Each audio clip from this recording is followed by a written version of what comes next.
Je me présente, je m'appelle Stéphanie Von Latke, je suis professeure à Queens et vice-doyenne à la recherche dans notre faculté des arts et sciences. Ça me fait vraiment plaisir de vous souhaiter la bienvenue au colloque annuel du réseau d'analyse stratégique intitulé Les retombées stratégiques de l'élection présidentielle américaine. J'aimerais commencer par vous dire que nous reconnaissons et honorons le fait que notre campus se situe sur les territoires non cédés des Algonquins. Nous partageons cet engagement à bâtir des relations avec les communautés et autochtones autour, ici à travers le Canada.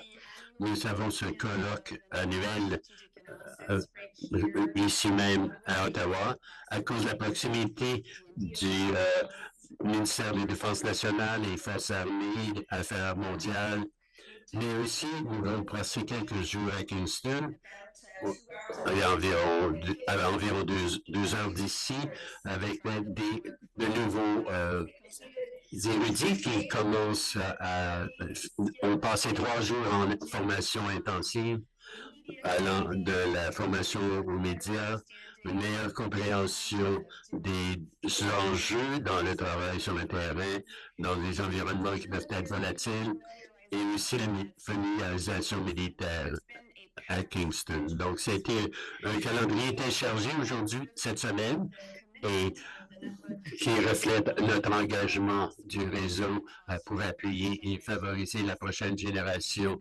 des experts en sécurité et en défense.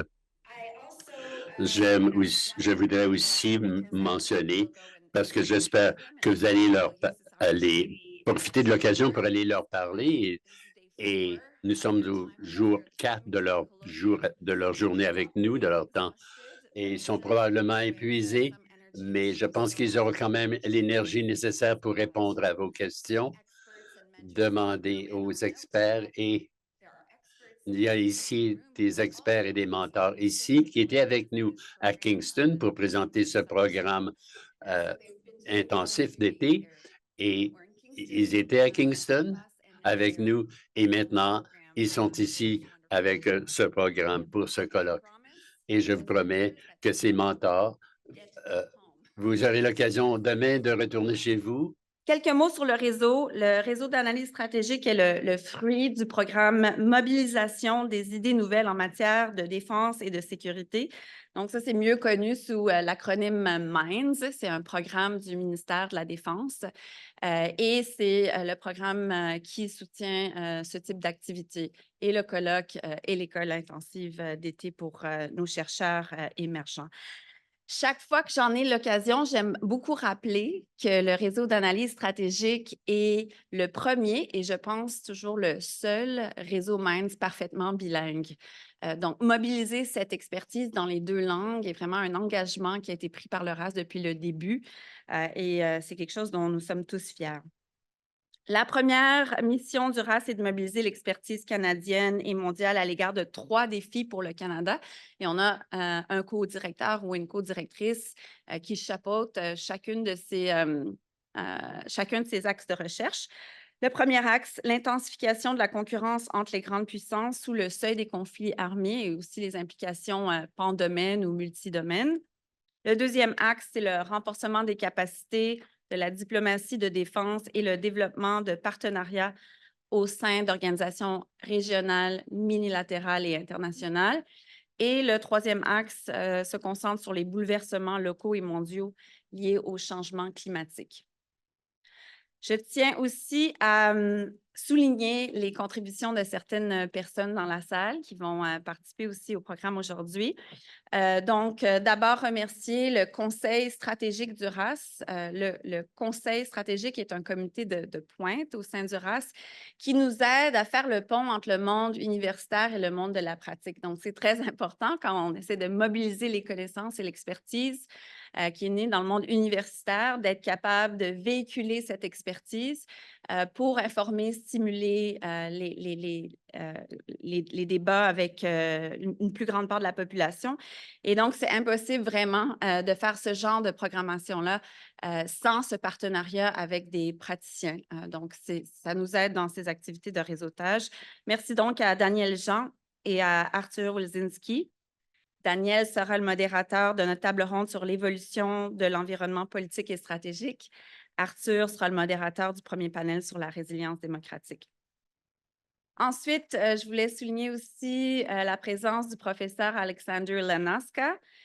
Donc, il est dans la salle, je l'ai vu ce matin et voilà, juste ici. Alexander vient de prendre la tête du volet des publications au réseau d'analyse stratégique. Donc, merci beaucoup pour ton leadership. Merci d'avoir pris le flambeau. C'est vraiment un des aspects principaux au réseau d'analyse stratégique. On fait des événements et aussi on publie des points chauds, des notes stratégiques, des rapports. Et donc, c'est très important d'avoir un leadership intellectuel fort. Et Alexander, merci beaucoup de te joindre à nous. Il sera parmi nous aujourd'hui pour modérer notre dernier panel sur l'affaiblissement des institutions internationales. Durant les dernières semaines et derniers mois, vous avez aussi sans doute remarqué l'acharnement d'une impressionnante doctorante à Queen's, Marie-Pierre Allard-Caron. Et donc, je voulais souligner sa contribution. Marie-Pierre se spécialise dans le domaine des relations internationales, portant un intérêt particulier sur les forces armées déployées dans les opérations de paix. Je veux remercier Marie-Pierre, qui a sûrement hâte à la fin de semaine, vraiment pour avoir assuré l'organisation du début à la fin du colloque. Donc, merci beaucoup, Marie-Pierre. Je vais te demander juste de te lever pour qu'on puisse t'applaudir. Vraiment un leadership infatigable pour l'organisation du colloque. Merci beaucoup.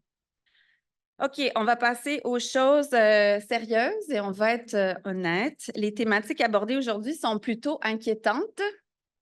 Ça me rappelle beaucoup du titre d'un des rapports du RAS qu'on avait publié il y a 2 ans, par dessein ou par défaut. On l'avait publié il y a 2 ans parce qu'on attendait de façon imminente la nouvelle politique de défense. On l'a attendu longtemps, finalement. Mais je pense qu'un des messages à la base du rapport, c'était vraiment, on demandait plus de clarté stratégique d'abord, mais on mettait l'accent sur la nécessité d'anticiper plutôt que de réagir à l'environnement sécuritaire contemporain. Puis je pense que c'est encore plus important de réfléchir à ça quand on voit une élection si importante à l'horizon, soit l'élection présidentielle américaine.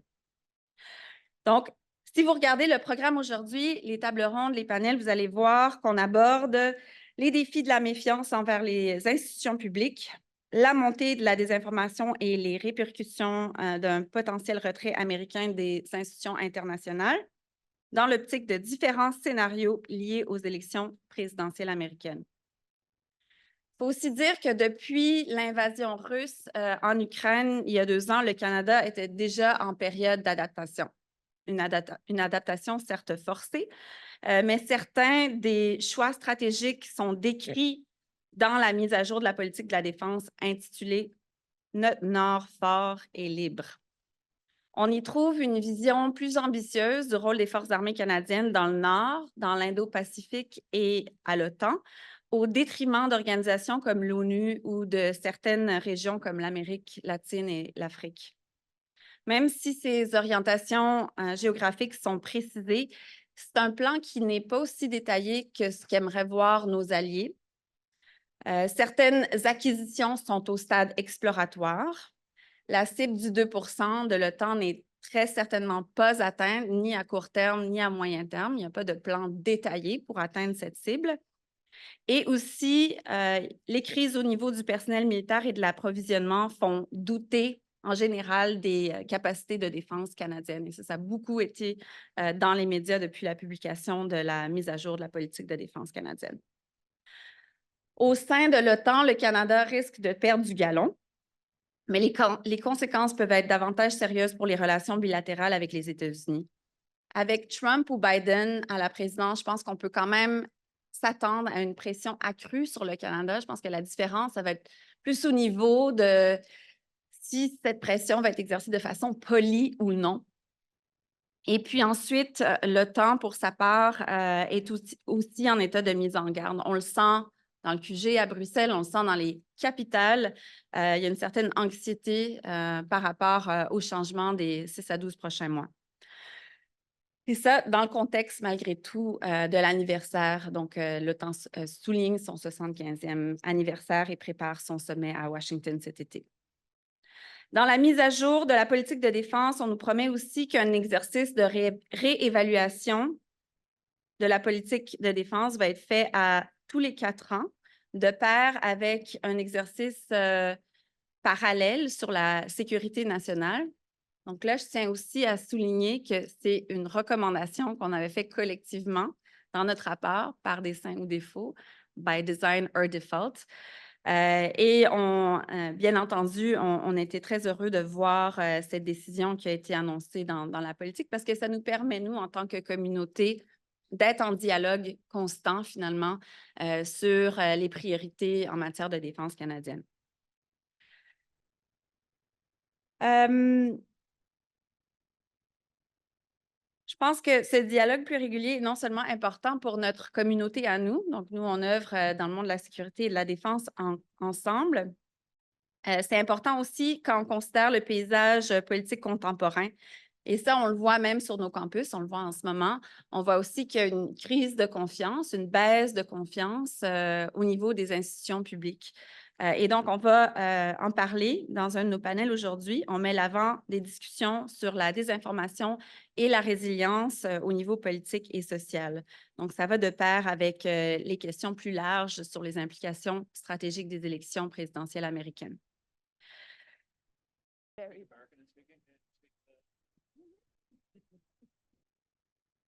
Alors, les organisateurs de la conférence ont pensé, avec l'élection américaine qui est à l'horizon, que ce serait peut-être une bonne idée d'inviter les directeurs des différents réseaux de recherche à discuter un petit peu de qu'est-ce qui pourrait arriver selon les différents scénarios. Qu'est-ce que ça veut dire pour les orientations stratégiques du Canada et comment on peut essayer d'anticiper puis en même temps d'ajuster notre poursuite de nos intérêts et de nos principes. Je dois vous avouer que personnellement, c'est un sujet qui m'interpelle énormément parce que sur les 14 années de service extérieur que j'ai fait à l'étranger, j'en ai fait 8 aux États-Unis, dont 5 à Washington, et puis 4 autres en Haïti. Et puis, c'est très difficile de ne pas être en Haïti et de ne pas voir l'omniprésence des États-Unis. Et puis après ça, comme sous-ministre des Affaires étrangères et conseiller à la sécurité nationale, je dois vous avouer que la relation tant bilatérale, mais la relation avec les États-Unis qu'on a dans les contextes de la sécurité internationale est quelque chose qui m'occupait beaucoup. Donc, j'ai vraiment hâte, comme vous tous, d'entendre nos 4 panélistes. Vous avez entendu Larissa tout à l'heure parler de l'importance de définir nos intérêts. Même si on n'a pas eu de revue de politique étrangère depuis un certain temps au Canada, fort à parier que l'intérêt de préserver l'importance de la relation américaine, que ce soit au niveau économique, sécurité et bon voisinage, serait très présente dans n'importe quelle revue de politique étrangère. Alors, laissez-moi vous présenter nos panélistes. Vous avez accès à leur biographie, donc je vais être très bref. Il est président de l'Université Carleton aux affaires internationales et aussi directeur de la sécurité et du réseau international, qui est aussi co-hôte du Bell Ridden du Serial Podcast. Il va décrire comment il voit le multilatéralisme sur un laser. Il devrait être intéressant quant aux résultats de l'élection qui pourraient affecter les choix que le Canada pourrait faire. Notre deuxième panéliste est Marie-Joëlle Zahar. Elle est professeure de sciences politiques et directrice du réseau de recherche sur les opérations de paix et fellow au Centre d'études et de recherche internationale à l'Université de Montréal. Ses intérêts de recherche couvrent les dynamiques des guerres civiles et la résolution des conflits. Marie-Joëlle va discuter de l'impact de l'élection sur la façon dont le Canada pense son action multilatérale, notamment au niveau de l'ONU.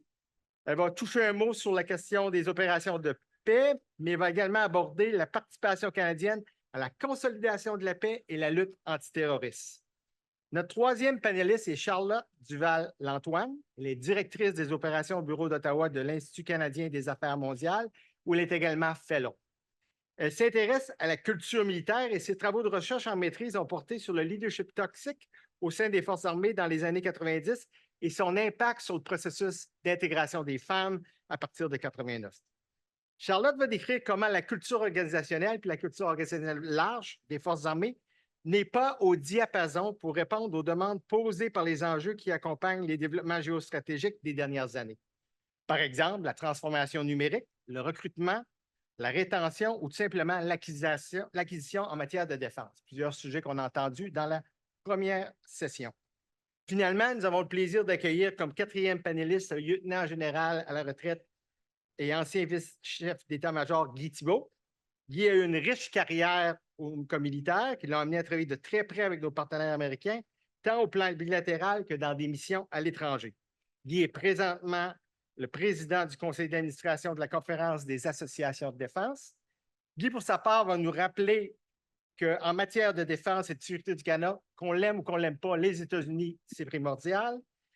Et que dans ce contexte-là, nous sommes dans une situation où, compte tenu qu'on sort un petit peu du gouffre, on en a parlé beaucoup dans la première session, de la capacité, de nos difficultés, tant à recruter, une difficulté pour ça, on pourrait être dans une situation assez difficile pour faire face aux demandes d'une administration américaine, telle qu'elle soit. Il va également parler de ce que pourrait être une administration Trump en termes de la diplomatie militaire, de la coopération en matière de défense et de sécurité et dans le cadre de nos différentes alliances et partenariats. Chaque panéliste va prendre à peu près 10 minutes de remarques d'ouverture et ensuite, on va aller immédiatement aux questions. Alors, vous pouvez préparer vos questions. Please have your questions ready for our panelists to allow a rapid engagement to the discussion the minute we finish. Without further ado, Stephen. Bonjour, c'est un plaisir pour moi d'être avec vous. Je vais vous divulguer quelque chose dans mon esprit. Je suis un Américain, en plus d'être ici au Canada depuis 22 ans, et les gens me disent comment j'utilise le mot « oui », parce que je parle du Canada ou parfois des États-Unis, et que ce soit avec défense avec un C ou avec un S en anglais. Donc, la bonne nouvelle et mauvaise nouvelle. Bonne nouvelle, c'est que si Biden demeure au pouvoir, les choses vont demeurer à peu près les mêmes. Il va y avoir seulement quelque peu de choses quant aux 2 Le protectionnisme que Biden a poursuivi va se poursuivre aussi. Et on va tenter de faire des exceptions pour le Canada dans toutes les questions d'échange. Mais la conférencière précédente avait raison parce que le Sénat va probablement changer. Donc, il est possible que nous aurons un congrès partagé, dépendamment de qui va gagner la présidence. La mauvaise nouvelle, c'est que si Trump gagne, ça va être une chose, ça va être catastrophique. Ça va être catastrophique pour le Canada, pour le monde et pour l'environnement et pour les États-Unis. La bonne nouvelle, c'est que Biden va probablement gagner. Mauvaise nouvelle, c'est que peut-être que non. Je m'inquiète des électeurs et plutôt du Congrès américain parce qu'il est contrôlé par les États-Unis. Donc, la prochaine fois, ça ne pourrait pas avoir la même chose qu'au 6 janvier.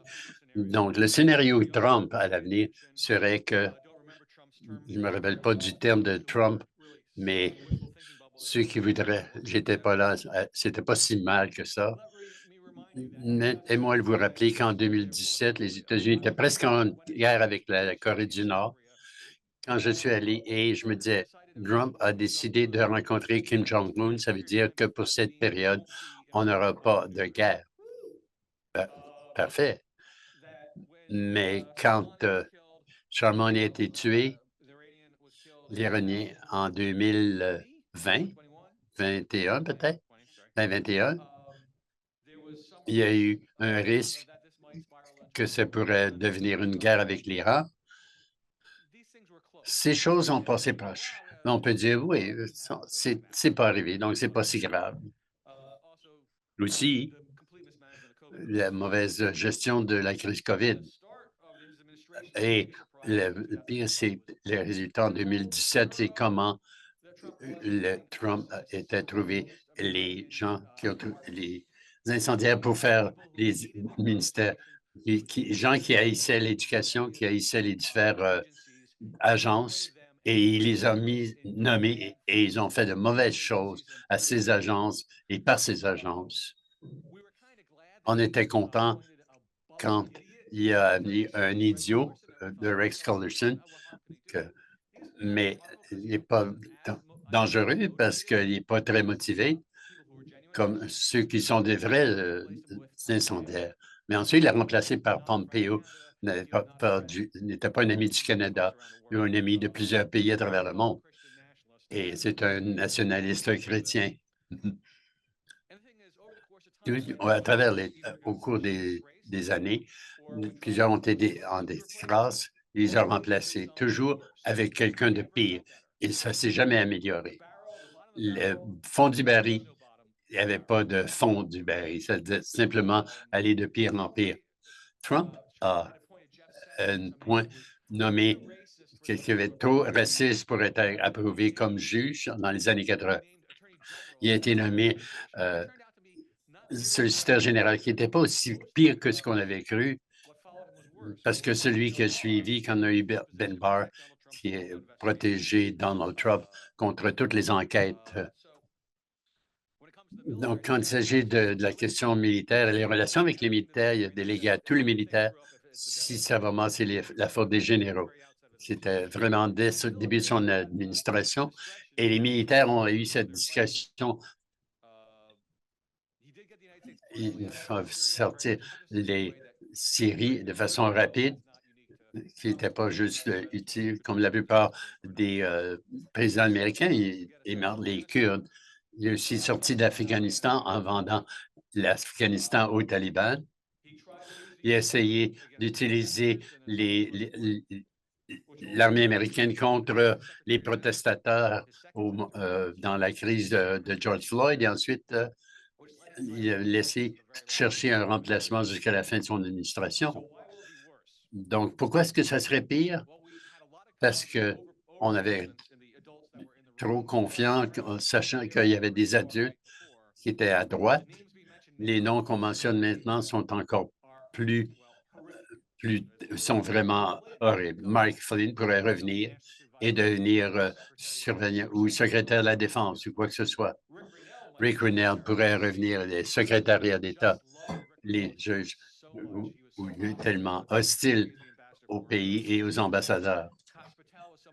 Josh Patel, qui travaille derrière et en coulisses, qui pourrait être un problème le 6 janvier, et beaucoup de noms, et ça pourrait pas être meilleur que ceux qui étaient en place jusqu'en 2021. La Fondation Heritage avait une liste de noms et de politiques, et un des rebuts est non seulement de remplacer les 4 niveaux supérieurs de chaque bureaucratie, ce qu'on fait à tous les 4 ans, c'est qu'on remplace les échelons supérieurs, mais aller jusqu'en bas, tous les fonctionnaires de ce qu'appelle le Deep State, qui avaient des objectifs non biaisés au gouvernement. Pourquoi est-ce que c'est important? Parce que les motifs primaires de Trump, on ne l'a pas pris au sérieux en 2016, mais ça demeure les mêmes. C'est le ressentiment et le profit. Il a fait beaucoup d'argent à être président et d'être ex-président. Il a fait beaucoup d'argent, mais c'est plus comme le ressentiment. Si vous écoutez, c'est difficile à écouter, mais c'est toujours une question de son ressentiment et du ressentiment contre tout le monde. Il se rappelle quand on a ri de lui et on a résisté, quand l'OTAN a résisté à son bullying et contre Justin Schultz parce que c'est un type sa femme semble être attirée, si vous vous rappelez des photos il y a longtemps. Et c'est parce que Trump n'est pas une personne profonde, c'est pas une personne complexe. C'est il incarne le ressentiment. Il se rappelle des Trudeau qui parle avec Merkel. Et il aime être un bully des candidats. Il n'est pas le seul, il parle aux Arabes, aux Chinois. Et on n'est pas différencié, on ne savait pas notre place dans le monde, selon Trump. La bonne nouvelle, c'est qu'on n'était pas au courant de NORAD. Peut-être le rappeler maintenant que le Canada C'est une partie de sa défense, de l'espace aérien. Et je pense que NORAD est à risque. Et ça devient une question fondamentale pour lui, c'est que chaque l'art de comment profiter de vos partenaires et tout est une question de transaction. Qu'est-ce que je peux obtenir de cette personne en exploitant cette autre personne? Toute négociation qui n'avait pas été faite par lui est en fait exploitative. C'est le langage qu'il utilise. Nous, le Canada, a pu négocier une nouvelle entente, un nouvel accord qui était semblable avec de nouvelles étiquettes. Donc, il veut dire que c'était les protéger contre l'exploitation des Canadiens. Mais il n'a pas cette même attitude envers l'OTAN ou avec NORAD. On ne peut pas renégocier ces ententes. Je pense qu'il va tuer ces deux organisations. On peut dire que ça sera une nouvelle administration. Pourquoi? Parce qu'il a déjà dit que ces gens parlent d'un OTAN. Ceux qui parlent, qui payent leur part, sont protégés. Ceux qui ne payent pas ne sont pas protégés. Donc, c'est un engagement. Si ça disparaît, à ce moment-là, il n'y a plus d'OTAN. Et c'est vraiment l'engagement des Américains à l'Europe. C'était si les Américains ne se montent pas, si la Russie attaquait la Pologne ou la Latvie, sous l'administration de Trump, non, probablement pas. Le Congrès peut passer des lois, dire que le président ne peut pas se retirer. Ce serait un papier qui ne voudrait rien dire parce que le déploiement américain, l'activation des troupes en Europe, il y a un commandant et ce n'est pas le Congrès. Rappelez cette conversation. Qui contrôle tout ça? Pensez-y. Qu'est-ce que ça peut dire au Canada? Notre conférencière, la meilleure que j'ai entendue par une personne ici au Canada, très, très belle présentation, mais que ça ne fonctionnerait pas comme ça pour fonctionner en 2016, parce qu'il y a des gouverneurs et des gens du Congrès qui sont des républicains, des intérêts de chaque, qui dépendent des intérêts canadiens. Ça ne fonctionnerait pas cette fois-ci parce que le Parti républicain n'est plus le même qu'il était. C'est un parti qui est dominé par des extrémistes. Il y a très peu de conservateurs dans le Parti républicain. Ce sont des réactionnaires qui essaient de brûler les choses. On ne doit pas être à l'aide avec cette réalité, mais on doit l'accepter comme réalité. Mike Johnson, comme speaker, c'est pas qu'il est comme le secrétaire. C'est pas qu'il ne contrôle pas ces gens. C'est qu'on regarde ses propres politiques. C'est un extrémiste. Il ne semble être modéré que parce que les autres intervenants sont tellement à droite, comme Marjorie Taylor Greene. Ça n'en fait pas un modéré. Pas du tout. C'est un nationaliste chrétien. C'est un théocrate. Lisez ce qu'il écrit. Vous voulez que la Constitution soit que suive les dictats de ce que les suprémacistes blancs peuvent croire. Donc, on ne peut pas se fier à un parti républicain modéré. On ne peut pas non plus se fier aux institutions parce que les institutions ne fonctionnent pas. Il y a un moment, je pense que c'est un mot, je suppose qu'il y a un moment où le président n'est pas supposé profiter de différentes entreprises alors qu'il est président des États-Unis. Est-ce que ça a été appliqué par le Congrès, par la Cour suprême? Non. On avait eu deux procès parce que les républicains étaient au pouvoir. Et Trump a appris aussi des façons extra-constitutionnelles. Je ne pense pas qu'il peut déplacer l'argent pour payer pour un mur. Le Congrès devait le faire. Comment est-ce qu'il a fait passer l'argent? Je ne comprends pas encore comment il a réussi à le faire, à transférer ses fonds. Mais enfin, En 2024, ça pourrait être la dernière fois qu'on a une élection qui a du sens. Les républicains ont appris que leurs idées ne sont pas acceptables. Donc, la façon de demeurer au pouvoir, c'est simplement en rétrécissant l'électorat à ceux qui sont d'accord avec eux. Pense à tous les efforts qui ont été faits pour essayer de, de changer les résultats de l'élection de 2020 et les primaires au cours des 4 dernières années où les républicains ont continué à déclarer que 2021 était une administration illégitime. Trump ne reconnaîtra pas une défaite, peu importe l'écart. Et encore, je m'inquiète si le Congrès va reconnaître l'élection si Biden gagnerait. Les gens peuvent dire, bon, Trump, Trudeau et comme Poilievre. Qui aime Poilievre? Ce n'est pas une personne honorable. Deuxième fois, et c'est un Canadien. Et Trump a encore du mépris pour les Canadiens.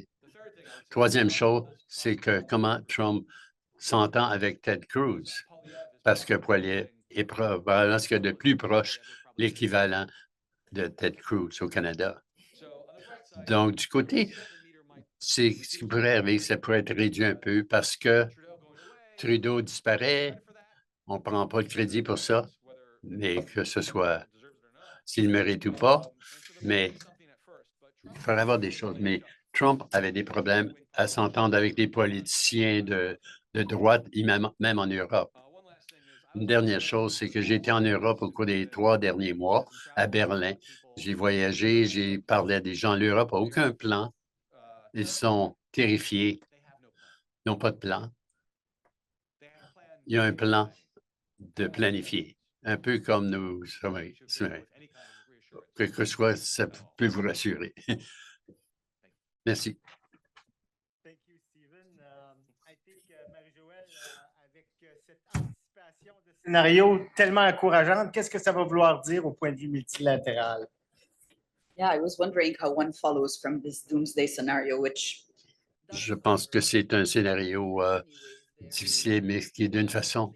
Et donc, je vais passer au français. j'ai décidé d'essayer de réfléchir à quoi ressemblera la politique étrangère du Canada après l'élection de novembre. Et à la suite de Steve, qui vient d'argumenter, bien sûr, que l'élection de Donald Trump mettra terme à toute initiative multilatérale des États-Unis, mais qui a été encore plus loin que cela. Il semblerait presque que ce que je veux discuter est secondaire ou tangentiel, parce que je veux discuter en fait du résultat de l'élection sur le multilatéralisme canadien, sur la manière dont le Canada mène son action multilatérale. Je vais défendre l'idée que l'élection des américaines, quel qu'en soit en fait le vainqueur, va amener le Canada à revoir sa posture multilatérale, particulièrement en ce qui concerne ses engagements à l'ONU. Le 24 avril passé, la ministre Joly affirmait à l'occasion de la Journée internationale du multilatéralisme que dans un contexte de polycrise, le multilatéralisme et la diplomatie continuaient de constituer notre meilleur espoir de maintenir la paix et la stabilité. Force est toutefois de constater que ce multilatéralisme-là est en difficulté pour des questions à la fois propres au Canada et pour des questions d'ordre plus général sur lesquelles nous n'avons aucune prise. Alors, d'une part, la légitimité des organisations internationales et de l'architecture internationale née de la Deuxième Guerre mondiale vacille aujourd'hui sous l'impact de la polarisation autour de thématiques clivantes, qu'il s'agisse du conflit entre Israël et le Hamas ou de la gestion de la crise climatique. Et on peut penser à beaucoup d'autres. Du rejet des missions onusiennes de maintien de la paix à la rupture avec les anciennes puissances coloniales, de plus en plus d'États membres de l'ONU remettent en question le libéralisme sous-jacent à l'ordre international. Ils n'y voient, disent-ils, qu'un instrument pour avancer les intérêts des puissances occidentales et pour permettre à ces puissances de s'ingérer dans les affaires internes des États du Sud global aux dépens de la souveraineté de ceux-ci. Le défi que cela pose au multilatéralisme est augmenté par la remise en cause des principes sous-jacents à l'ordre international par les agissements de puissances comme la Russie et la Chine. Et on a entendu Larissa en parler plus tôt ce matin, donc pas besoin de s'étendre là-dessus. Il faut néanmoins reconnaître que le multilatéralisme, dans sa version onusienne, est également mis à mal par les propos et agissements des promoteurs et défenseurs de l'ordre libéral international. Et je pense que cette autocritique est importante, particulièrement de la part des analystes comme nous qui avons en fait la possibilité et l'autonomie de parler avec moins de contrôle de la part de principaux quelconques. Le comportement des États occidentaux pendant la pandémie, l'hésitation de certains de nos pays à adhérer au principe de justice climatique et les prises de position tranchées qu'une majorité de nos pays ont adoptées sur les grands sujets de l'heure, qu'ils agissent de l'Ukraine ou de Gaza, indépendamment de leur bien fondé, que l'on soit d'accord avec ces positions ou pas, contribue, notamment auprès des États du Sud global, à mettre l'idée d'un certain multilatéralisme en difficulté. Si je devais aujourd'hui caractériser la posture multilatérale d'Ottawa, de manière générale, je parlerai probablement de deux piliers. D'une part, cette idée d'un multilatéralisme pragmatique défendu par la ministre Joly récemment et qui met de l'avant l'idée de travailler avec des coalitions d'acteurs de bonne volonté sur des enjeux communs où nous avons des intérêts en commun, pour revenir encore une fois à la présentation de notre conférencière d'honneur, bien qu'ils ne soient pas nécessairement similaires. Et d'autre part, je penserai à une tentative, bien sûr, de définir des priorités régionales, la stratégie Indo-Pacifique et l'intérêt grandissant pour la collaboration en Arctique. Qu'en est-il du Canada à l'ONU? Je pense que la question est importante parce que pendant très longtemps, cette organisation a été un site privilégié de l'action multilatérale canadienne.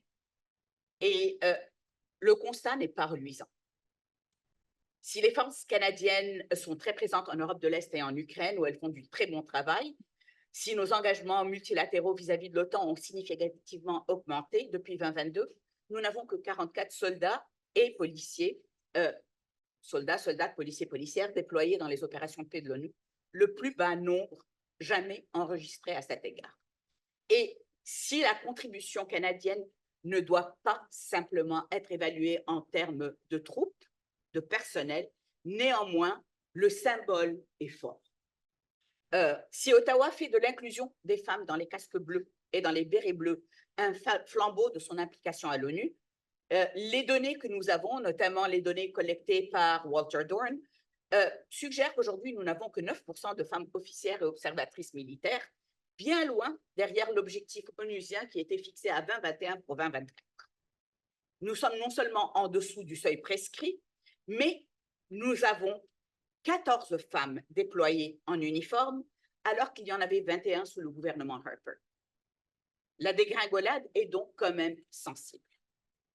Les chiffres sont beaucoup plus positifs lorsqu'il s'agit de financement. Le Canada est toujours 9e en termes de contribution au budget des opérations de paix et il a contribué entre 2016 et 2024 près de 9 millions de dollars américains au Fonds pour la consolidation de la paix. Il s'est joint au groupe d'amis de la médiation des Nations unies, contribue désormais au financement extra-budgétaire des activités de l'unité d'appui à la médiation. Mais malgré tout cela, la seule contribution qui demeure constante et significative aux Nations unies depuis quelques années est en fait la contribution à l'ONUDC, donc la contribution à la lutte contre le terrorisme. Depuis 2017, le Canada finance en moyenne 1% des activités de ce bureau. Vous me direz qu'1%, ce n'est pas beaucoup, mais il est quand même intéressant de voir que pendant la pandémie, entre 2019 et 2022, notre contribution à l'ONUDC a presque triplé, allant de 1,2 à 4,1 millions de dollars USD, à un moment où nos engagements partout ailleurs étaient en train de se réduire comme une peau de chagrin. Alors, mise en perspective avec les positions adoptées à l'Assemblée générale, tant sur l'Ukraine que sur Israël et Gaza, et je veux souligner à nouveau, indépendamment du bien fondé de ces positions, qu'on soit d'accord avec elles ou pas, le multilatéralisme canadien, tel qu'il est mis en œuvre dans les domaines du maintien de la consolidation de la paix à l'ONU, peut être et est perçu par plusieurs pays du Sud global comme étant similaire essentiellement à celui d'autres pays occidentaux, et il est donc soumis aux mêmes critiques qui reflètent un multilatéralisme en difficulté. Alors, quel que soit le candidat qui va être vainqueur de l'élection présidentielle aux États-Unis, qu'il s'agisse du scénario catastrophe qui a été décrit par Steve ou bien d'un retour au pouvoir de l'administration Biden, l'engagement canadien à l'ONU sera, à mon avis, affecté par les changements auxquels nous pouvons nous attendre dans les relations entre Ottawa et Washington. Il y a déjà des signes annonciateurs.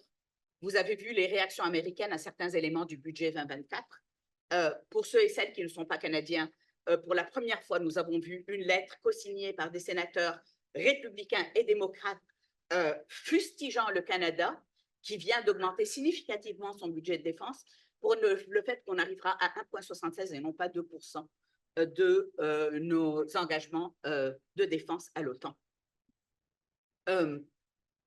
Si nous notons également ce que Larissa Galadza a dit sur la rhétorique anti-Canada aux États-Unis, qui va nous obliger à répondre aux critiques, et le fait qu'une deuxième présidence Biden devra faire attention à ce qui résonne auprès du public américain, il est fort à parier que l'importance de la relation bilatérale, que l'imbrication entre notre sécurité économique et notre sécurité physique avec celle des États-Unis, et que les relations économiques bilatérales déjà affectées par l'attitude America First sous l'administration Biden vont en fait affecter significativement l'enveloppe budgétaire disponible pour la mise en œuvre d'une quelconque politique internationale multilatérale à l'ONU et les priorités du Canada en la matière. Nous avons eu de profondes coupes budgétaires dans le cadre du plan de recentrage des dépenses gouvernementales depuis 2023. Elles affectent particulièrement la Défense et Affaires mondiales Canada. Déjà en 2023, nous avions une coalition de près de 70 organisations non gouvernementales qui avaient déploré la réduction de 15% de l'aide au développement. Le gouvernement avait annoncé pour 2025 la fin du financement de la stratégie du Canada au Moyen-Orient, et ce, bien sûr, avant les événements du 7 octobre. L'ajout dans le budget 2024 de 350 millions additionnels pour le financement de l'aide humanitaire ne saura pas pallier aux besoins grandissants ou répondre aux problèmes d'insécurité politique, militaire et climatique auxquels les pays du Sud global font face. Alors, quelle est ma conclusion là-dessus? C'est qu'en fait, nos priorités et nos enveloppes budgétaires vont être encore plus fortement influencées par les attentes de notre voisin du Sud. Le Canada pourra donc être moins présent à l'ONU qu'il ne l'est actuellement, ce qui, à mon sens, serait une erreur majeure dans l'optique de pouvoir mettre en œuvre la politique internationale pragmatique de bâtir des coalitions de bonne volonté promues par la ministre Joly.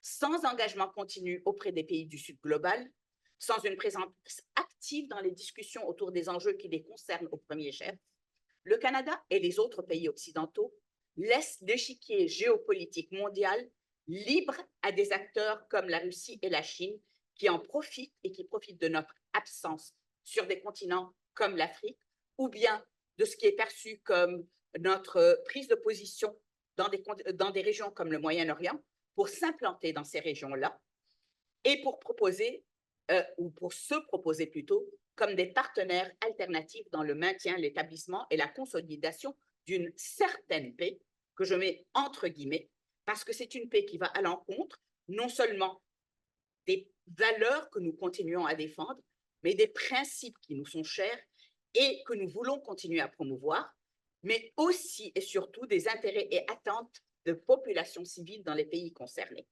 Pour revenir à ce que Larissa disait ce matin, nous avons besoin de définir nos intérêts pour protéger et promouvoir nos valeurs. La question qui se pose dans le cadre de notre action à l'ONU, c'est est-ce que la plateforme onusienne continue d'être pour le Canada un instrument important pour la mise en œuvre de notre multilatéralisme? Si la réponse est oui, c'est ma réponse, mais ce n'est pas nécessairement celle de tout le monde, alors le Canada, un pays qui est un bon organisateur, un convener, pour reprendre les mots de Larissa, un excellent coordonnateur d'action commune à l'international, doit continuer à être présent et actif à l'ONU pour participer à l'importante et très nécessaire discussion sur la réforme de l'organisation, sur la réforme notamment du Conseil de sécurité, mais également des opérations de paix, et pour rebâtir, maintenir et approfondir la confiance nécessaire pour mettre en œuvre une diplomatie pragmatique qui permettra de ne pas élargir le fossé entre les pays occidentaux et les pays du Sud global. Merci beaucoup, Marie-Joëlle. Je pense que, Steve l'a mentionné, mais la plupart des gens s'entendent que peu importe le scénario de l'élection, les demandes sur le Canada de faire plus dans le domaine de défense, sécurité vont être là, que ce soit sur des enjeux multilatéraux, comme ce que Marie-Joëlle vient de discuter, ou que ce soit au niveau de nos alliances ou de nos partenariats, comme ce que Steven a décrit également. Charlotte, je pense que vous avez des préoccupations quant à la culture organisationnelle, la capacité des forces armées d'être capables de répondre à ces nouvelles demandes-là. En effet, bonjour tout le monde. Ça va être un peu difficile de ne pas être aussi défaitiste que Steve, mais je veux essayer d'apporter un peu de... Sorry, Steve. Je vais apporter un peu de solution. Juste pour vous dire que j'ai beau être française, l'anglais est ma langue maternelle en matière de défense. Donc, je vais parler en français, mais j'excuse toute erreur de grammaire ou de vocabulaire à ce point-ci parce que c'est un exercice un peu nouveau pour moi, vu que je travaille en anglais depuis plus de 10 ans. Je vais commencer avec un résumé relativement rapide des enjeux géostratégiques auxquels les forces armées canadiennes font face et qui ont été listés dans la nouvelle politique de défense, Notre Nord fort et libre. Notre Nord fort et libre voit 3 tendances clés: les changements climatiques et leurs effets sur l'Arctique et le nord du Canada, les défis de l'ordre international et le caractère changeant des conflits. Les forces armées proposent des solutions dans leur politique et dans leur concept pan-domaine de l'emploi des forces, qui est un document qui n'a pas été publié, mais j'ai des sources, donc j'ai pu le lire il y a quelques mois. C'est la nécessité d'adopter une approche pan-domaine, renforcer les alliances, renforcer les fondements des forces armées et dissuader et vaincre les menaces. Je pense que je n'apprends à personne qu'il y a un grand nombre d'enjeux stratégiques que l'on va dire qui sont internes aux forces armées canadiennes, qui vont empêcher la mise en place de ces objectifs-là. De un, c'est les problèmes de recrutement et de rétention. Larissa, plus tôt ce matin, a mentionné que les forces armées canadiennes manquent au moins 16 000 personnes et la politique de défense voit que 2032 sera l'année où les forces armées canadiennes vont atteindre l'effectif de 101 500 membres, qui a été l'objectif listé et autorisé sous protection, sécurité et engagement. C'est dans 8 ans. Et on veut multiplier nos efforts à l'international et on veut multiplier nos acquisitions de capacités et on veut transitionner vers des plateformes bien plus avancées. Bon courage. La deuxième chose, c'est que le travail nécessaire qu'il doit être fait pour acheter et intégrer les nouvelles capacités, surtout celles qui demandent l'utilisation de technologies de pointe pour fonctionner, est très lent et on est très en retard. Donc cela m'amène aux enjeux stratégiques et culturels auxquels les FAC doivent prioriser si elles veulent absorber le choc des retombées des élections américaines et de l'évolution de l'environnement géostratégique. Petit bémol, avant que je fasse ma liste, cela va prendre énormément de temps. On sait tous à quel point la bureaucratie et le gouvernement avancent lentement. Mais si le Canada et ses armées veulent vraiment montrer de la bonne volonté auprès de ses alliés et surtout les Américains, il va falloir vraiment qu'on se secoue les fesses, pardonnez-moi l'expression. Et donc, il y a 2 tâches qu'il va falloir qu'on priorise au Canada, et vous allez penser que je vais vous parler du recrutement ou de la rétention, mais en fait, on va aller encore en amont de cela. C'est de un, la gestion des données, la digitisation des forces armées canadiennes et une meilleure intégration des entités au sein du ministère de la Défense et des forces armées canadiennes. Cela paraît très refermé sur les forces canadiennes, comme si je rejetais une approche plus internationale. Mais je pense que si on veut avoir une implication internationale et un travail international qui est efficace, il faut vraiment que l'on réponde aux enjeux qui sont à l'interne et qui vont impacter notre efficacité opérationnelle à court et à long terme. Donc, et on va parler de 3 missions stratégiques auxquelles on entend beaucoup parler en ce moment. C'est la brigade internationale en Lettonie, la modernisation du NORAD et les déploiements en Indo-Pacifique. Donc, on a beau avoir un bon nombre de stratégies, de plans de campagne, de plans de mise en place qui ont été sortis. On voit leur multiplication, qu'on parle de l'intelligence artificielle, de la digitalisation, de la modernisation de l'armée ou la modernisation de l'aviation royale canadienne ou le concept d'emploi des forces de façon pan-domaine. Il y a un grand manque de connexion entre ces documents-là. Et aussi, puisque tous ces documents-là ne sont pas publics, et particulièrement pour les chercheurs comme moi-même et vous-même, c'est vraiment très difficile d'avoir une vision d'ensemble de ce qui est en train d'être mis en place au sein des Forces armées canadiennes et aussi la timeline sur laquelle ils se mettent pour atteindre leurs objectifs. Donc, je vais vous expliquer pourquoi je pense que la digitalisation et la meilleure intégration ou une unification 2.0 des forces armées et du ministère est nécessaire. Donc, de un, la plupart des nouvelles capacités qui sont en processus d'achat par les forces armées canadiennes, que ce soit maintenant ou par le futur, ça va demander l'intégration de technologies de pointe. Et aujourd'hui, les forces armées canadiennes n'ont pas les processus et structures en place qui sont nécessaires à l'utilisation complète de ces capacités. Que l'on regarde l'acquisition des F-35, des nouvelles frégates, des radars transhorizons, tous utilisent des technologies qui demandent une sécurité d'information, une certaine quantité de données et la bonne gestion de ces données-là. Nous avons aujourd'hui toujours pas un cloud secret qui peut recevoir et partager des données classées secrètes, mais nous voulons des capacités qui absorbent et analysent des milliards de données à la minute. Il y a 2 ans, il y a un rapport du sous-ministre adjoint Service et Examen qui regardait la gestion des stocks d'ammunition au sein des Forces armées canadiennes. Les Forces armées canadiennes n'ont pas une vision d'ensemble du nombre d'ammunition qu'ils ont vraiment et là où elles se trouvent. Donc, il s'est déjà trouvé des pénuries dans certaines unités où il a fallu faire une révision des données et une révision des informations pour faire un transfert d'ammunition entre unités. Et si on a un problème juste avec ce qui semble être une tâche simple de gestion de données, comment on va pouvoir faire quand on a l'intégration du F-35 qui va absorber des milliards et des milliards de données à la fois et comment on va pouvoir analyser tout ça de façon rapide. Et donc, cela me mène au deuxième point, c'est une meilleure intégration des entités au sein du ministère et des forces.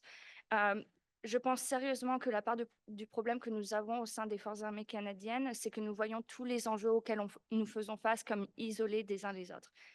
Il est critique que l'on règle tout ça. Je l'ai écrit dans un article de novembre 2023, Shameless Plug. Les problèmes organisationnels et stratégiques au sein des forces sont liés.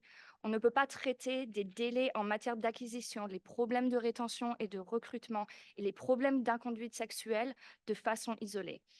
L'approche que les forces ont adoptée jusqu'ici, l'une de responsabilité fluide mais séparée, sans partage de données et des systèmes, a une efficacité limitée et ça fait plus de 30 ans qu'on utilise une approche telle qu'elle et on en est là où on est en 2024.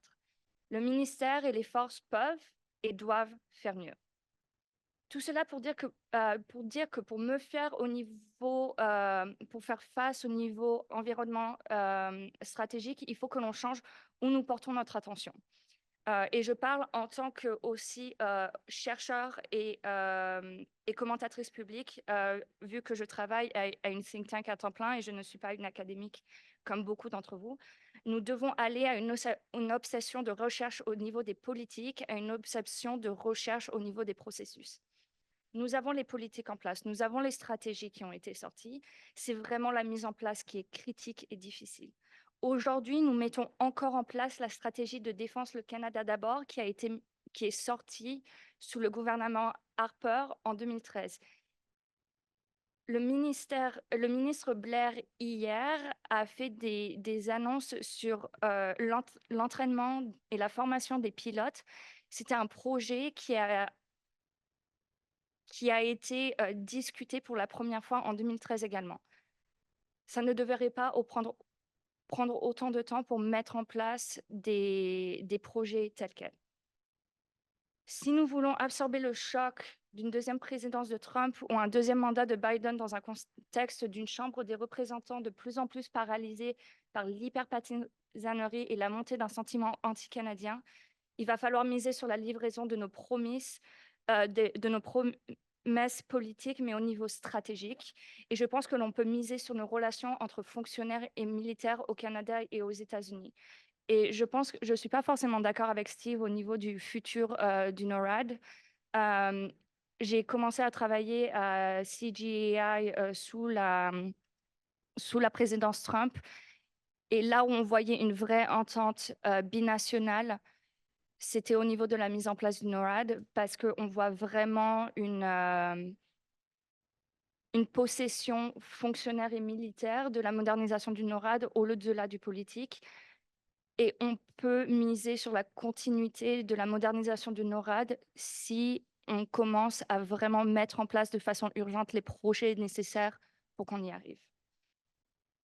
Ça semble simple, il faut qu'on mise sur nos processus, mais ça va être un travail long, difficile, mais il faut montrer de la bonne volonté, il faut qu'on aille de l'avant et c'est une étape essentielle.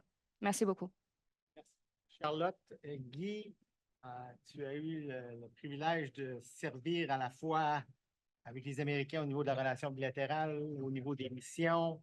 Tu suis ces choses-là de près maintenant comme président du conseil d'administration de CDA et puis le think tank qui y est associé. Alors, parle-nous un petit peu de ce que tu anticipes. Qu'est-ce que ça va dire au niveau des stratégies du Canada? Mais j'ai également demandé à Guy de nous parler un petit peu, et puis Steven a fait allusion à ça. Moi, j'étais conseiller à la sécurité nationale lorsqu'on a fait la transition à Trump 1. Et je dirais qu'une des choses qui,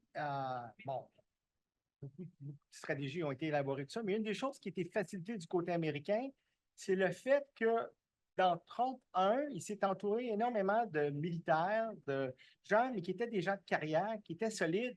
Pour moi, faire affaire avec H.R. McMaster comme vis-à-vis, c'était pas quelque chose qui était très différent de faire affaire avec Susan Rice sous l'administration Obama.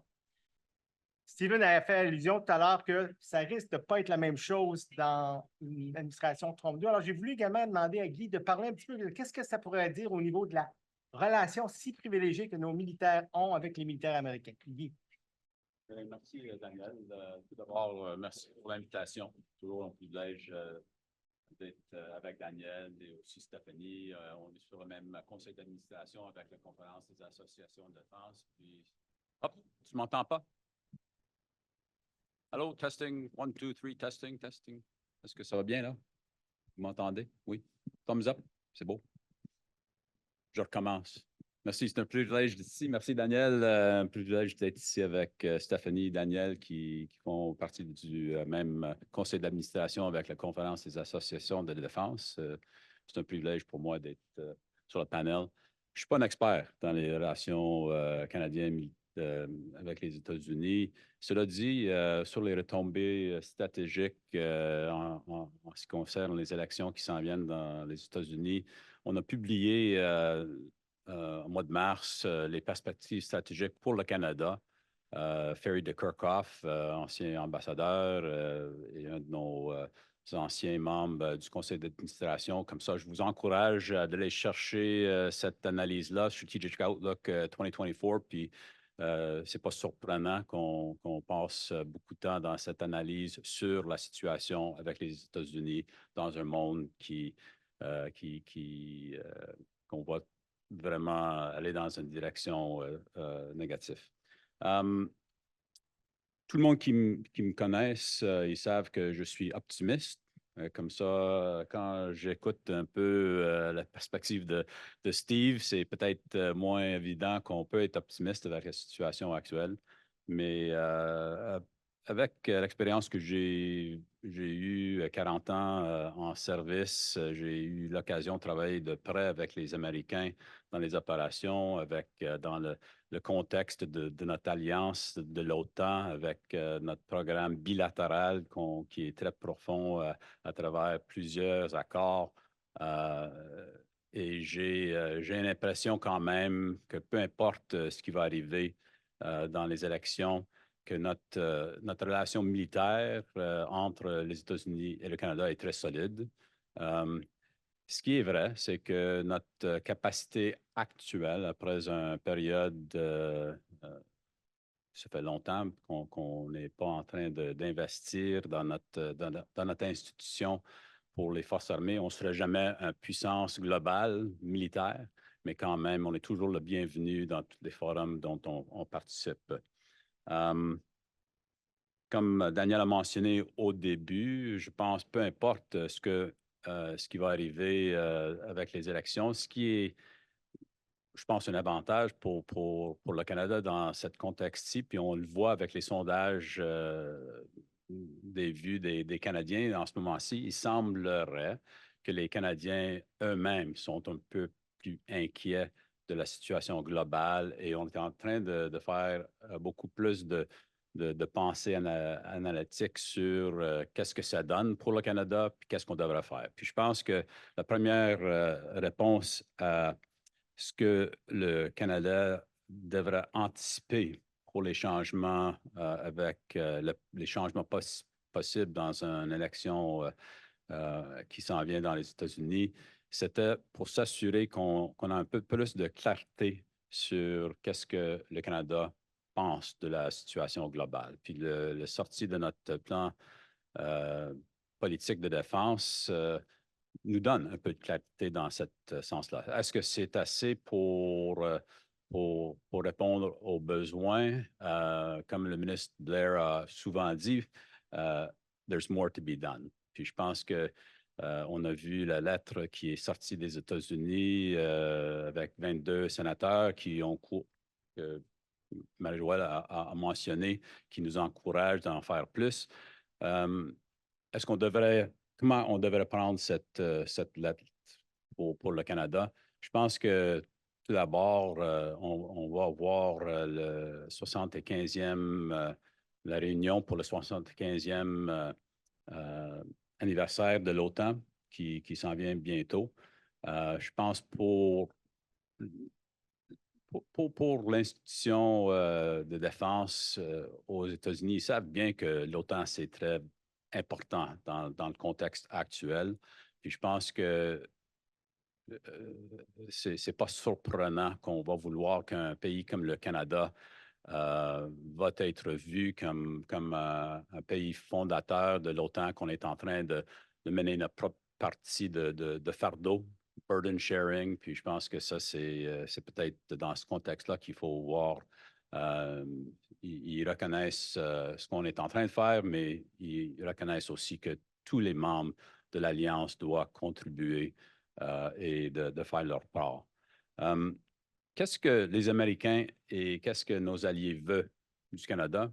Qu'est-ce qu'ils ont besoin du Canada? Je pense que ça, c'est deux questions très différentes. Qu'est-ce qu'ils veulent du Canada? C'est qu'ils veulent qu'on soit là. On participe dans chaque club à travers le monde, soit à l'ONU, aux États-Unis, avec notre relation bilatérale, avec un forum comme l'OTAN.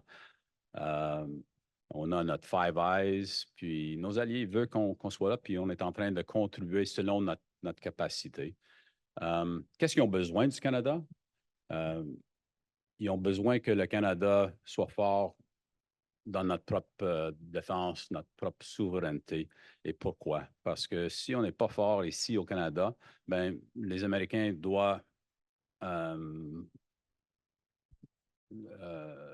s'assurer une capacité qu'ils aimeraient utiliser ailleurs. Et c'est intéressant pour moi dans la politique de défense, où ce qu'on fait l'emphase maintenant sur le Grand Nord, sur l'Arctique, parce que je pense que dans le contexte stratégique pour le Canada, ça, c'est vraiment notre responsabilité primaire. Puis on a toujours eu la capacité de dire, ben, en fin de compte, on n'est pas trop inquiet.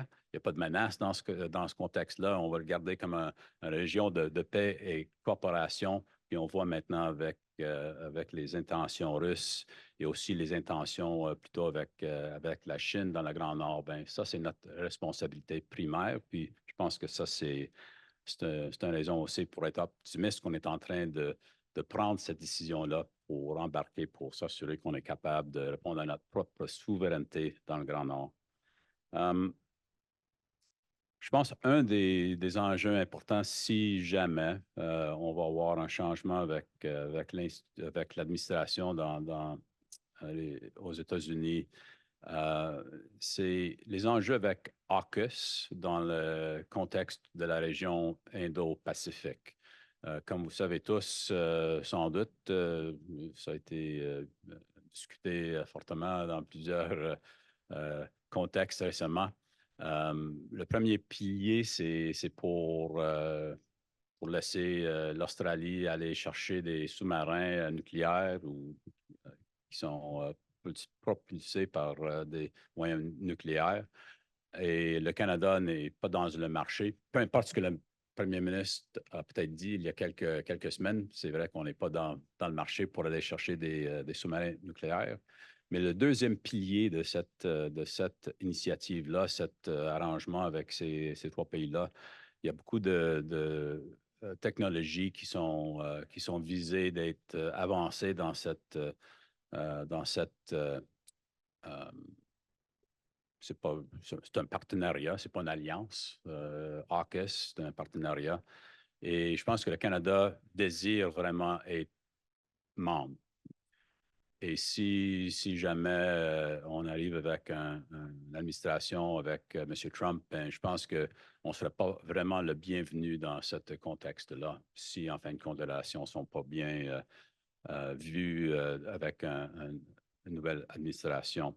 Comme ça, je pense que pour le Canada, dans cette région-là, ça risque qu'on ne serait jamais capable, avec un président Trump, d'arriver avec nos intérêts dans cette région-là vraiment avancée. Ça, je pense que c'est un risque réel. Avec l'ORAD, je ne suis pas d'accord du tout avec Steve dans le contexte de est-ce que NORAD vraiment fait faire un risque. Il faut faire notre partie. Il faut sûrement continuer avec toute la modernisation de NORAD qui a déjà été commencée.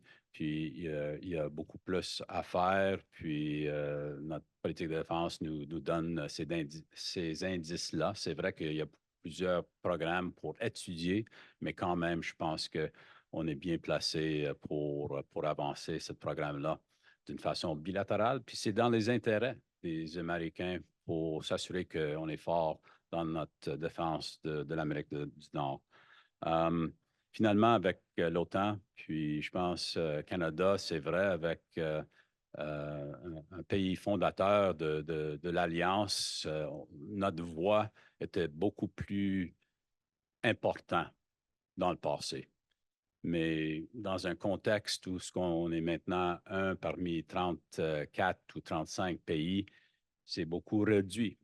Mais c'est pas pour dire qu'on n'est pas le bienvenu, puis c'est pas pour dire que notre contribution qu'on fait en Lettonie, notre contribution qu'on a toujours faite avec l'OTAN, notre 14 ans qu'on a passé avec l'Alliance en Afghanistan, je ne peux pas croire que nos partenaires de l'OTAN trouvent que le Canada n'est pas en train de faire notre part. On a, je pense, toujours répondu à la nécessité des opérations de l'OTAN. On fait notre contribution de côté de notre le partage des fonds communs pour l'OTAN et pour l'ONU. Mais je pense que dans l'avenir proche, ce qui est important, c'est peut-être de regarder que le Canada, on se trouve sur le flanc ouest de l'Alliance, puis dans le Grand Nord avec les pays maintenant qui se trouvent dans le partenariat avec les pays de l'Arctique. 7 des pays sont des membres de l'OTAN, puis je pense que ça, c'est un environnement où le Canada peut vraiment prendre un leadership. Puis je pense qu'aussi, ce serait bienvenu avec les Américains de prendre un plus gros partie de ce travail-là. Comme ça, moi, je suis optimiste. J'ai toujours été optimiste. Je sers comme un membre, un mentor avec notre programme de sécurité nationale. Puis, depuis 3 ans maintenant, avec nos officiers seniors qui sont à veille d'être promus dans le cadre exécutif, avec des fonctionnaires, avec les militaires internationaux. Je pense que c'est intéressant pour moi d'entendre un peu ce qui est différent avec la façon que nos alliés qui sont sur le programme nous voient, puis comment nous, on se voit nous-mêmes. On est très critique de nous-mêmes. On est un pays sérieux, on a des choses à porter, puis peu importe ce qui va se passer avec les élections aux États-Unis, je pense que le Canada reste un pays important, puis il faut faire notre part. Comme l'ambassadeur a mentionné aujourd'hui, on a quelque chose à ajouter. Ce que j'ai vu pendant toute ma carrière, c'est que quand on est sur les opérations internationales, le Canada, notre approche est très différente des Américains, des Britanniques, des Australiens. On n'apporte pas un agenda qui est caché. On est là pour contribuer d'une façon positive, puis je pense que ça, c'est ce qu'on apporte sur le plan international. Je vais laisser ça comme ça. Daniel. Merci beaucoup, Guy. Comme on a commencé une dizaine de minutes en retard, une grande indulgence de Stéphanie qui nous permet d'aller un petit peu plus loin que midi sans trop amputer votre lunch parce que je sais que c'est également important en termes d'opportunités de réseautage. On va à la période des questions. Je vous demande de faire ce que vous avez fait dans la première session, c'est-à-dire de vous identifier. Si vous pouvez également identifier à qui s'adresse votre question, que ce soit le panel au complet ou un panéliste ou une composition du panel. Je pense que j'ai déjà une question ici. Bonjour, merci. Marc-André Farrand d'Affaires mondiales Canada. Ma question s'adresse un peu à tout le monde, mais peut-être plus à M. Stephen et M. Thibault. On parle beaucoup de deux scénarios. Trump-Biden, évidemment, c'est ce qui retient l'attention. Moi, personnellement, le scénario qui me fait faire de l'insomnie, c'est un scénario entre les deux. Donc, une incertitude improlongée ou une élection contestée. Vous l'avez déjà mentionné, Trump ne reconnaîtra pas le résultat de l'élection, sauf s'il gagne. Mais par contre, on voit déjà certains building blocks se mettre en place, notamment au Texas, en Alabama, au Tennessee, en Floride, avec des gouverneurs qui challengent de plus en plus l'autorité du gouvernement fédéral américain. Donc, moi, le scénario qui m'inquiète le plus, c'est qu'est-ce qui arrive dans un contexte où certains États reconnaîtraient Trump comme vainqueur, d'autres États reconnaîtraient Biden comme vainqueur, et puis quel pourrait être l'impact aussi sur l'armée américaine, parce qu'on l'a vu, par exemple, dans les événements du 6 janvier. Il y a de plus en plus, il y a beaucoup de militaires et d'anciens militaires américains qui ont participé, qui ont été arrêtés, qui ont été accusés d'avoir participé à l'insurrection du 6 janvier. Donc, quel serait l'impact sur l'armée américaine s'il y avait un break in authority dans un contexte comme ça? Et puis, ma deuxième question, si je peux me permettre, qui serait peut-être plus pour Mme Zahar et Mme Duval-Lantoine, ça serait, on l'a vu en 2020, on commence à le voir un peu aujourd'hui, une des choses que le Canada a à offrir sur la scène internationale, c'est justement cette expertise-là, notre compréhension des États-Unis, nos rapports avec les États-Unis. Je ne sais plus trop qui, quelqu'un mentionnait que les Européens n'ont pas de plan pour cette élection-ci, n'ont pas de plan pour Trump. J'argumenterais que le plan des Européens actuellement, c'est de voir ce que fait le Canada, copier. Donc, comment on pourrait utiliser cet avantage-là qu'on a sur la scène internationale, notre proximité avec les États-Unis, pour augmenter notre valeur ajoutée dans les institutions multilatérales? Merci. Vous posez une question très intéressante. À la dernière élection, Milley avait fait un commentaire très important disant que le militaire n'avait pas de rôle à jouer en ce qui a trait au résultat de l'élection. Et c'est quelque chose qui n'avait pas un rôle, c'était quelque chose qui n'était pas le cas le 6 janvier, mais les anciens combattants peuvent se présenter et faire des grabuges. Je suis toujours critique des forces armées à l'international, mais je ne suis pas inquiète des forces armées américaines. Je ne pense pas que les Américains agiront si Biden est réélu, mais certains États du Sud ne sont pas d'accord. Ils vont passer à la Cour suprême et la Cour suprême appuiera le gouvernement. Alors, ce n'est pas un problème. La Cour fédérale a aussi des mesures pour assurer que son pouvoir est respecté. Dans le Sud, il y a certains gouverneurs qui prennent des décisions complètement illégales et rien n'est fait. mais je ne suis pas trop inquiet. Je ne pense pas que l'armée sera concernée.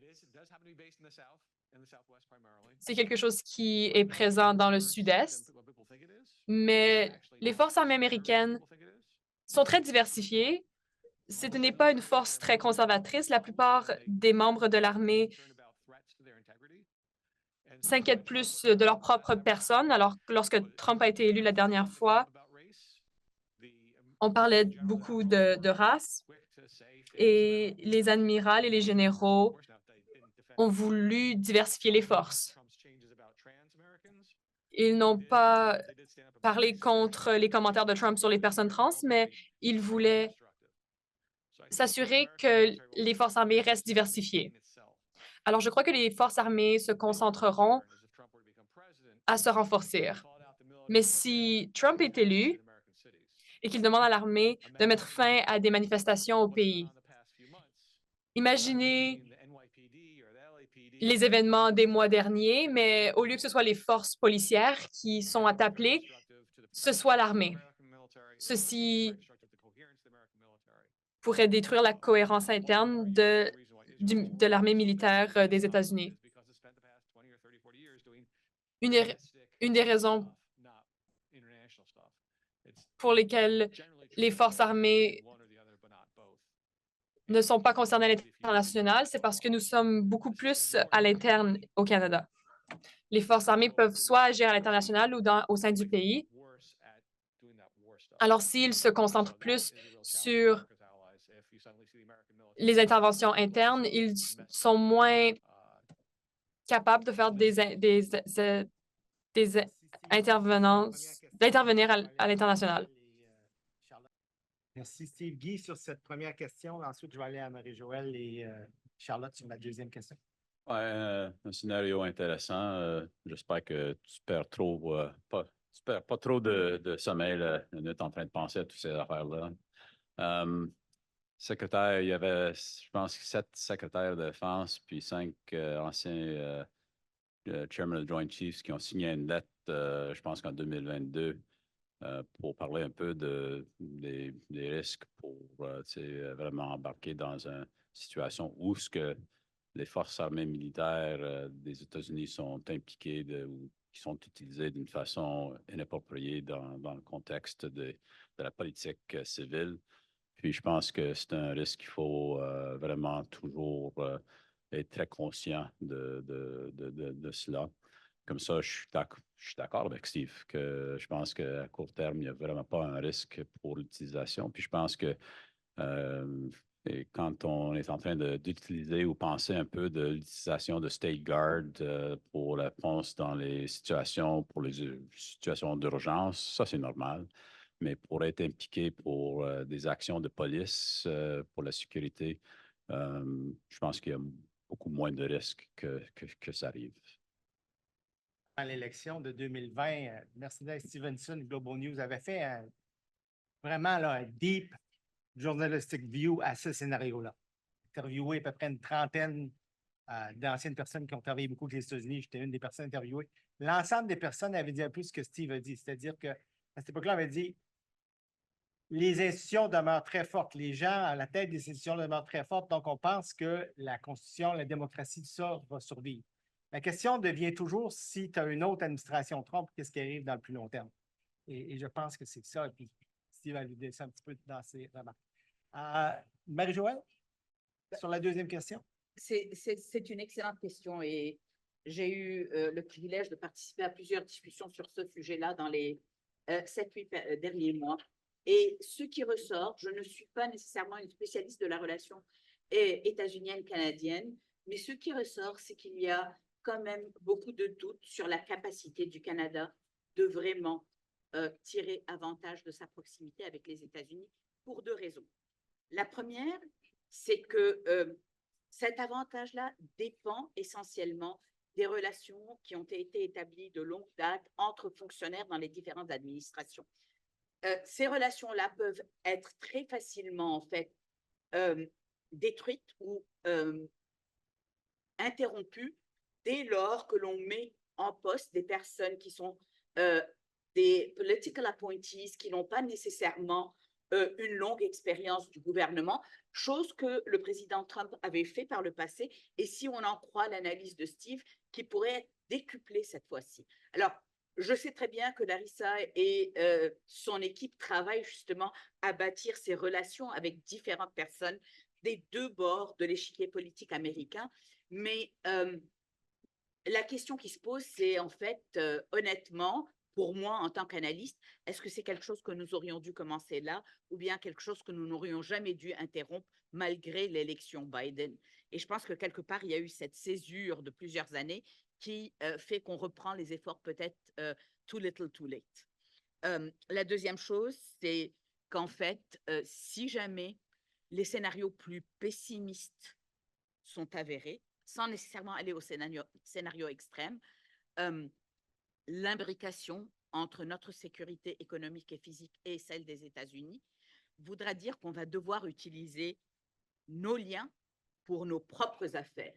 Et la question de est-ce qu'on pourra aussi les utiliser pour aider les Américains, etc., ça va devenir une question de priorité. Je pense que la priorité pour le Canada sera vraiment de tirer sa propre épingle du jeu, étant donné ce que l'on sait sur la nature de notre relation avec les États-Unis. Donc, personnellement, je ne suis pas optimiste qu'on sera ni un bon interpreter ni un bon whisperer quand il s'agit de la relation avec les États-Unis et de tierces parties, qu'il s'agisse de l'Union européenne ou d'autres.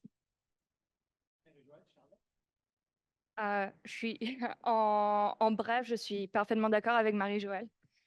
Et je vais répondre à la question en anglais parce que c'est des conversations que j'ai eues en anglais il y a quelques semaines, mais Le Canada a manqué le train. On a eu l'opportunité de tirer parti de l'expertise avec les États-Unis en 2021 quand il y a eu l'annonce, et ça découle de mes conversations avec l'Association canadienne de l'industrie de sécurité et de la défense. Mon institution a une bonne relation avec l'industrie de la défense et j'ai pu participer à plusieurs conversations intéressantes. Par exemple, avec le caucus, le Canada avait quelque chose à ajouter avec l'Australie et le Royaume-Uni, surtout avec le processus de normalisation des États-Unis qu'on appelle NTIB et Hunter. Ne me demandez pas ce que cela signifie. On ne m'a jamais dit, mais je sais qu'ils font le travail avec l'acquisition en matière de défense. Le Canada n'est jamais venu dire qu'ils ont de l'expertise.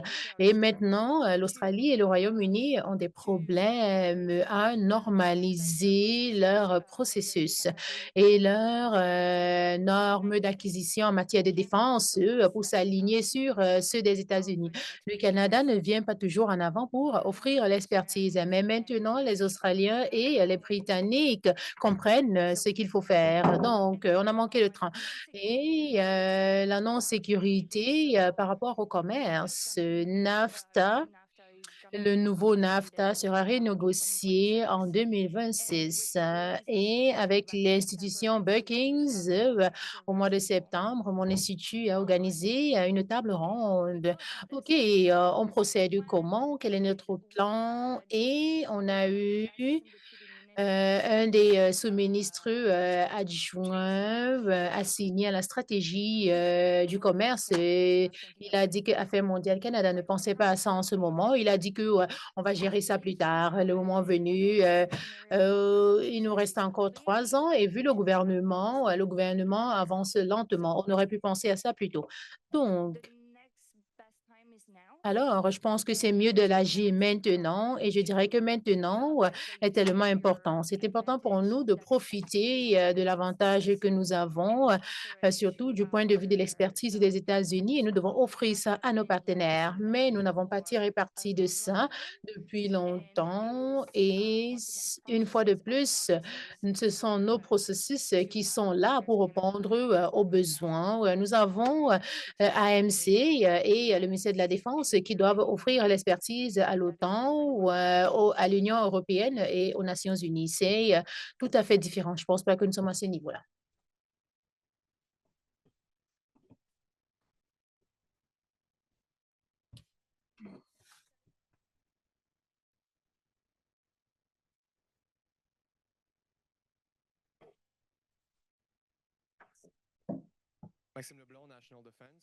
Maxime Leblond, Défense nationale.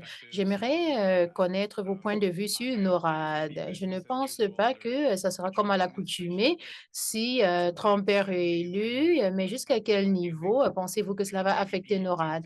Est-ce que peut-être ils seront tentés de mettre plus de responsabilités sur Nordcom ou est-ce qu'ils vont renégocier les ententes NORAD dans son entièreté pour pouvoir en tirer parti davantage? Merci. OK, je présume que OK.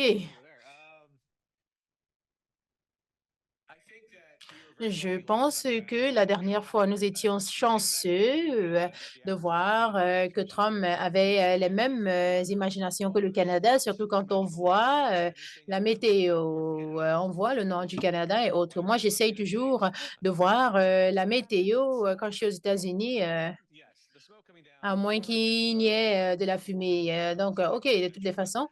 Euh, mais il ne prêtait pas attention à NORAD la dernière fois. Et ce qui en découle est qu'il n'y avait personne qui lui chuchotait à l'oreille.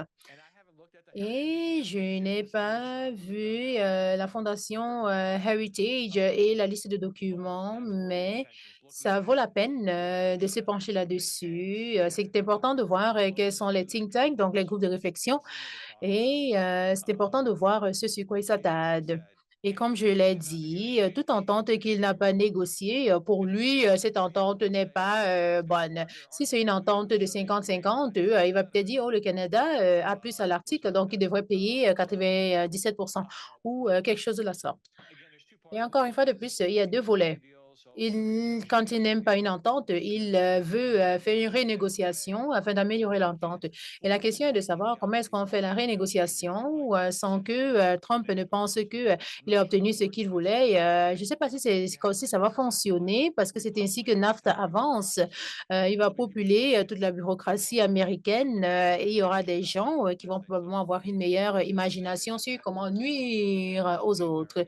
Et ici, tout dépend de la volonté des États-Unis d'être présents lors d'une crise. C'est un facteur déterminant. Et si vous avez un président qui est vu comme contre, comme étant contre les Chinois, ou bien un allié, ou bien comme un idiot par la Russie, on n'a pas utilisé le mot idiot dans la conversation.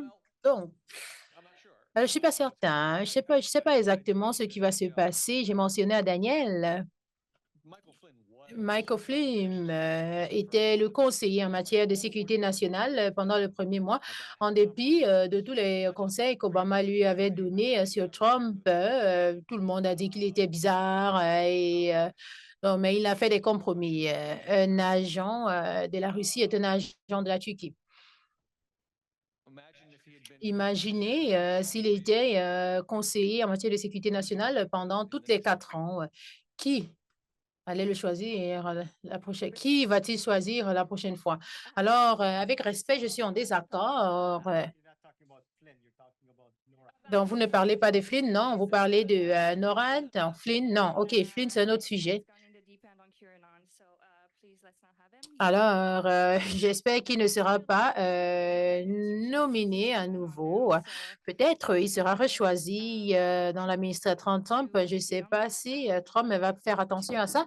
Mais pour retourner à ce que Steve a dit sur la Fondation Heritage, j'ai ici devant mon ordinateur, j'ai l'ordinateur devant moi et j'ai fait des recherches. Le rapport le plus récent publié par la Fondation Heritage sur NORAD est intitulé Les capacités de surveillance et autres. Donc, c'est l'équipe de sécurité nationale que nous devons changer. OK, désolé, Steve. Ça parle de l'espion de la Chine qui a volé au-dessus des États-Unis et pourquoi ça a pris du temps pour détruire cela et pourquoi la chaîne de commande était assez lente. Et si quelque chose de la sorte se produit, je ne sais pas si on aura un NORAD qui pourra intervenir plus rapidement ou moins rapidement. Et quelque chose que j'aimerais mentionner est que contrairement aux croyances de la plupart des Canadiens, malgré que c'est un un avion américain qui a détruit l'espion chinois n'a rien à voir avec les capacités. Mais c'est ce qui était là en ce moment-là, en plein air, qui a pu détruire quelque chose rapidement. Le Canada a des problèmes en matière de capacité, mais dans ce contexte-ci, nous ne pouvons pas dire que le Canada est en arrière parce que c'était une décision commune des États-Unis et du Canada pour le commandement de l'Alaska par le NORAD, que la décision avait été prise. Donc, en ce moment, même si le Canada est en arrière par rapport à certaines de ces modernisations de NORAD, il y a une adhésion forte du leadership par les forces américaines et la GRC du Canada, ainsi que les commandes NORAD pour avancer avec la modernisation de NORAD. Je ne parle pas aussi des généraux, il y a des colonels, des lieutenants, des majeurs. Il y a une forte adhésion des deux pays. Et je vais faire attention de ne pas penser que l'entente NORAD est au même niveau que celle de NAFTA. Parce que quand on parle d'une entente d'échange comparée à un commandement binational, de la même manière que NORAD ne peut être comparé à l'OTAN. Parce que NORAD est intégré militairement et il y a aussi un point supplémentaire que son siège social n'est pas à Washington, D.C., c'est à Colorado Springs. Et donc, c'est ah oui, la distance sera très utile et la distinction entre les NORDCOM des États-Unis et NORAD, mais moi, je ne vois pas une énorme différence comme c'était le cas en 2020. Mon groupe de réflexion s'est penché sur la modernisation de NORAD au début de cette année, au début de ce mois, le 1er mai, et on dit qu'on travaille pour avancer aussi, mais ils ne se voient pas entièrement comme étant indépendants des autres parce qu'ils comprennent qu'ils ont besoin des données et des capacités des autres pour avancer. Le commandement et le contrôle est différent, mais ils savent qu'ils doivent collaborer. Et les Américains comprennent bien. Et je pense que vous avez aussi dit que les républicains sont en colère contre le Canada. Ils voient le Canada comme faisant partie de leur appareil de sécurité nationale, qu'on le veuille ou pas. Ils voient cela, surtout quand les gens se plaignent par rapport au terrorisme qui vient du Canada. Et il y a un point, s'ils n'aiment pas le Canada, ils essayent toujours de protéger leur propre défense. Et NORAD en fait partie. C'est ainsi que les États-Unis vont contrôler, c'est leur levier pour contrôler la politique de défense au Canada. Je ne dis pas que c'est le cas en ce moment, mais il se pourrait qu'on voie un peu plus de force que la chute de NORAD et sa renégociation parce que ça a une nature binationale et c'est intégré. C'est pas comme l'OTAN ou le nouveau NAFTA. Et autre chose que nous allons probablement voir, c'est les États-Unis qui vont venir demander davantage de l'argent au Canada et cela va représenter des enjeux politiques puisque la mise en œuvre de NORAD, vu que nous avons les investissements en place en ce moment et nous avançons avec la mise en œuvre. La seule chose que j'ajouterais en fin de compte, c'est que on n'a pas parlé aujourd'hui vraiment de ce qui se passe en Ukraine avec la guerre avec la Russie. On ne parle pas de ce qui se passe avec Israël, Hamas. On ne parle pas de ce qu'on peut envisager avec la Chine dans le futur. Puis, dans le contexte de la relation canadienne avec les États-Unis et notre relation bilatérale, notre commandement bilatéral qu'on a avec NORAD. Je pense que dans le contexte des enjeux stratégiques pour les Américains, this is kind of like C'est pas un problème qu'ils doivent ajouter aux autres problèmes auxquels ils doivent faire face. Donc, je pense ici, Steven, par rapport à tout ce sur quoi l'administration devrait s'attarder quand ils seront élus, ils vont hériter le monde en feu. Donc, vous savez, le Canada, dans ce contexte, il se pourrait qu'il y ait des gens qui ont des problèmes à prendre une ou telle décision. Et pour moi, je peux pas voir ça comme étant les enjeux qui seront en première ligne pour une nouvelle administration, d'avoir des milliards de dollars d'échanges par jour à travers les frontières. Ce sera dans leur intérêt. Je pense que pour moi, les enjeux de défense et de sécurité en Amérique du Nord vont demeurer un domaine d'intérêt stratégique pour les deux pays. Les menaces changent.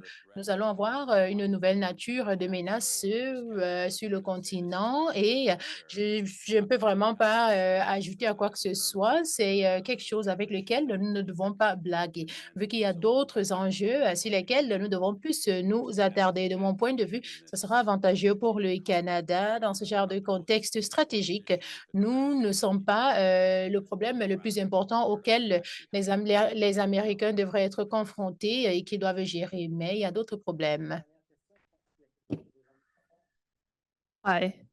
Oh, I just want to ask a question. Alors, je voulais juste poser une question. Récemment, j'ai entendu parler d'un point de vue que qui va sortir victorieux de la guerre ukrainienne et russe aura le pouvoir de réécrire la nouvelle ordre. Selon vous, est-ce que vous pensez que le gouvernement canadien a un rôle à jouer au cas où la Russie gagne? Merci.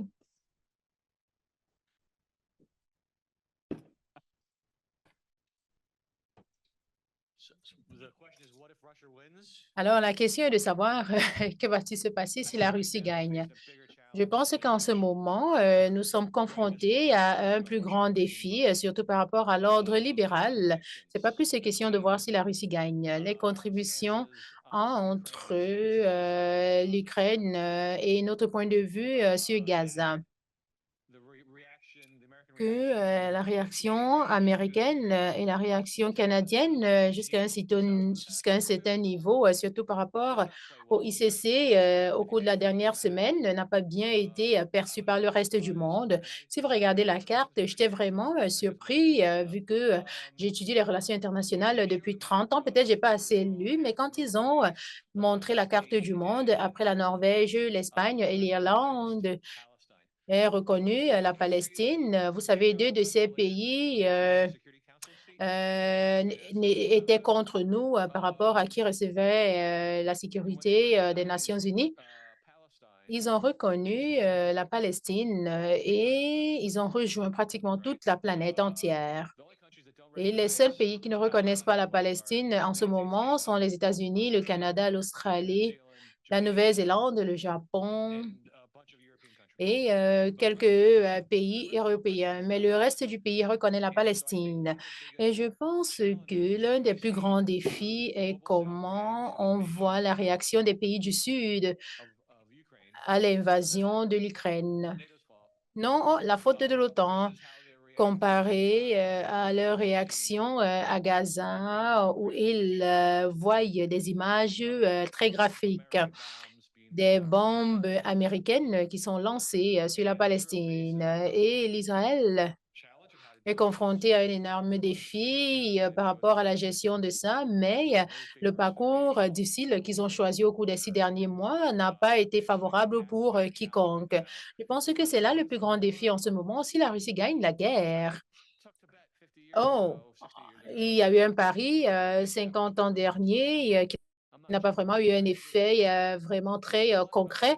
Et je pense que c'est moins axé sur les règles, mais c'est question de voir ce que ça représente pour l'Europe par rapport à comment on peut détourner la Russie et si Trump devient président. Je pense que c'est là un plus grand défi. Est-ce qu'il y a quelqu'un d'autre qui aimerait ajouter? Oui, je peux ajouter, vu que Steve a déjà commencé à répondre.